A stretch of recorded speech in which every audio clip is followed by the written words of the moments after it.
Hi friends, welcome to AK trading. இப்போ நம்ம பார்க்க போகிறது பேங்க் நிஃப்டி. பேங்க் நிஃப்டி இன்றைக்கி ஒரு மீடியமான ரேலி, அதாவது ரேஞ்ச் பவுண்ட் மார்க்கெட்டை தான் இன்றைக்கி இருந்துச்சு. ஃபின் நிஃப்டியை வச்சு செஞ்சுட்டாங்க.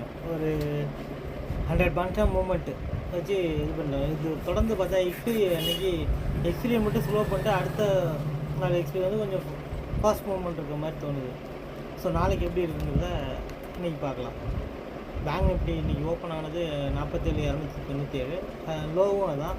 ஹை வந்து 48,259. கரண்ட்லி மார்க்கெட் க்ளோஸ் வச்சுருக்கு 48,048.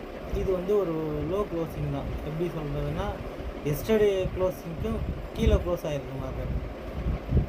சரி, நேற்று க்ளோசிங் என்ன இருந்தது? நேற்று க்ளோசிங் 48,199 இருந்துச்சு. இப்போ 48,048 தான் இருக்குது. ஸோ இது கொஞ்சம் கவனிக்க வேண்டிய விஷயம். ஸோ இப்போ நமக்கு நியர்பை ஸ்ட்ரைக்காக இருக்கிறது 48,000. நேற்று இருந்தது 48,100. ஒரு 100 பாயிண்ட் கீழே தான் நமக்கு ஸ்ட்ரைக் கிடச்சிருக்கு. இப்போ அதன்படி பார்க்க போனோன்னா, ஒரு கால் ஆப்ஷன்ஸ் 147, புட் ஆப்ஷன்ஸ் 215, டோட்டலாக ஒரு 362 பாயிண்ட்ஸ் மூவ்மெண்ட் இருக்கிற மாதிரி தெரியுது. ஸோ நமக்கு இமீடியட் ரெசிடன்ஸ் ஒன்றா இருக்க போகிறது 48,147. ரெசிடன்ஸ் 2 இருக்க போகிறது 48,362.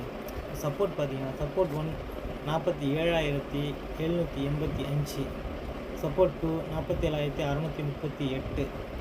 ஸோ நம்ம ப்ரெடிக்ஷன் படி ரெண்டுக்கும் மிட் பாயிண்டாக இருக்க போகிறது 47,966. ஸோ 47,966க்கு மேலே மார்க்கெட் சஸ்டெயின் ஆனால் என்ட்ரி டு கால் ஆப்ஷன்ஸ், அதுக்கு கீழே மார்க்கெட் சஸ்டெயின்னா என்ட்ரி டு புட் ஆப்ஷன்ஸ். இப்போது கொஞ்சம் ஸ்ட்ரகிளாக தான் இருக்குது மார்க்கெட்டை கால் ஆப்ஷன்ஸ் எடுக்கிறதுக்கு. ஏன்னா மார்க்கெட் ரேலி வந்து ஸ்லோவாக இருக்குது. ஆனால் இந்தியா விக்ஸ் 21 இருக்குது. எப்போ ரேலி கொடுப்பான் என்னன்னு ஒன்றும் கண்டுபிடிக்க முடிய மாட்டேங்குது. ஸோ கொஞ்சம் கவனமாக ட்ரேட் பண்ண வேண்டியதாக இருக்குது. அதை காட்டிலும் நாளைக்கு பேங்க் நிஃப்டி எக்ஸ்பிரி வேறு. ஸோ கொஞ்சம் கேர்ஃபுல்லாக ட்ரேட் பண்ணுவேன். ஓகே ஃப்ரெண்ட்ஸ், அவ்வளோதான் இந்த வீடியோ. இந்த வீடியோ பிடிச்சிருந்தால் லைக் பண்ணுங்கள், ஷேர் பண்ணுங்கள், கமெண்ட் பண்ணுங்கள்.